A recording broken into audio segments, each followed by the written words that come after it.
And welcome to Sentence of the Day. This week, the main focus of Sentence of the Day is to be able to use a simile. So let's have a look at the learning intentions for this week. Firstly, you're going to need to be able to write a well-structured sentence that contains the following things: capital letters to begin the sentence, and also for proper nouns, that is, the special names of animals, people, or places. Secondly, you need to make sure that you have end punctuation, whether it is a full stop, a question mark, or an exclamation mark. Finally, you obviously need to use a simile. A simile is something that compares two things using like or as. We will delve into that in the next slide in more detail. So, I'll see you on the next slide. So, what is a simile? Have a look at the black writing which defines what a simile is. A simile is when you say that something, a person, place, animal, or thing, is like something else.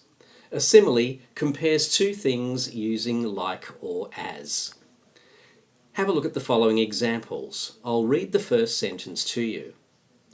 At the athletics carnival, David ran as fast as a cheetah. You can see that I've underlined the words as fast as.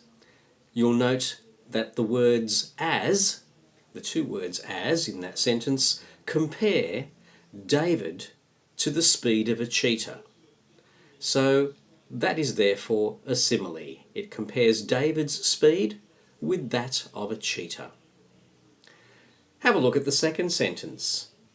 When catching the ball, Sarah soared like an eagle.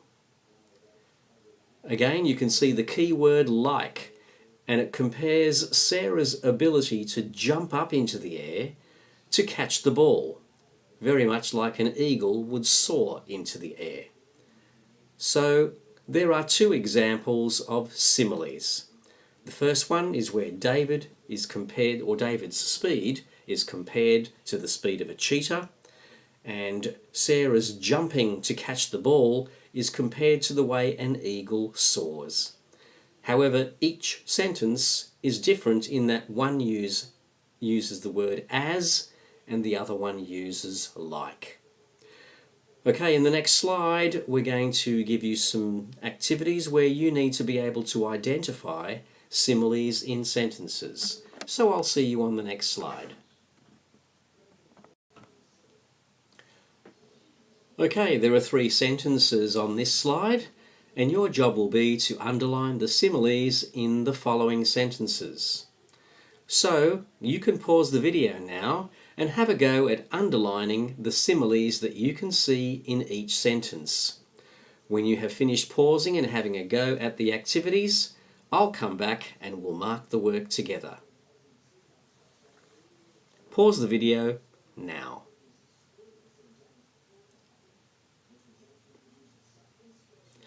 Okay, now that you've had a go, let's see if we can work out the answers.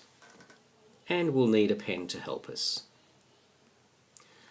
Alright, let's read out the first sentence.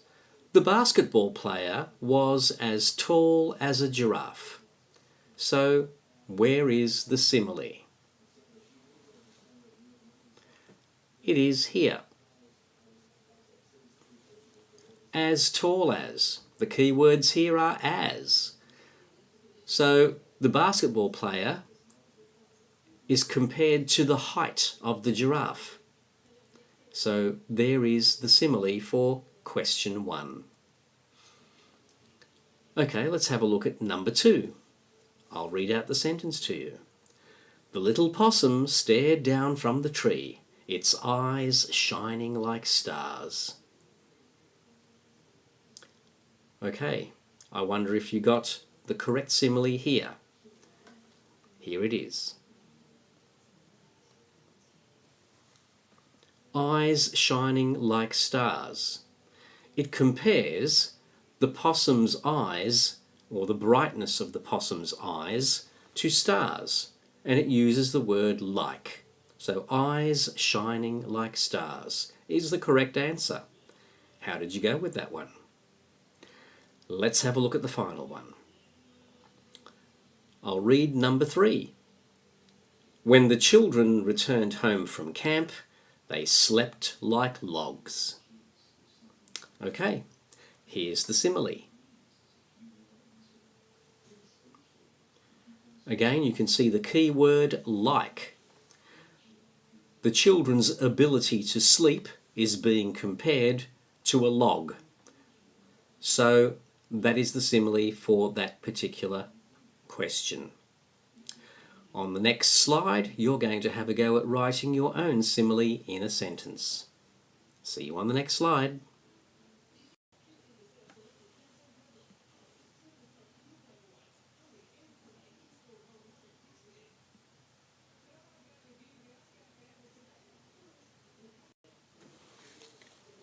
Okay, so let's review what we need to do.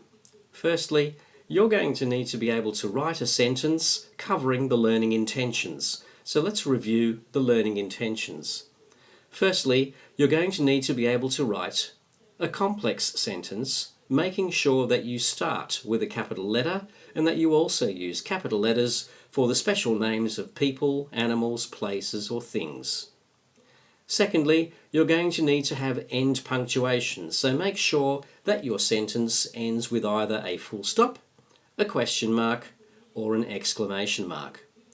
Finally, and most importantly, you need to make sure that you use a simile. And remember that a simile compares two things using like or as. Obviously, when you are writing your sentence, I would like you to follow the structure listed in the red writing on the right-hand side of the screen. So firstly, when you're thinking about a sentence, actually think it, then say it out loud, write it, and then read it. And in the process of reading it, please make sure that you check that you have covered all of the learning intentions that I have mentioned. Good luck, everyone.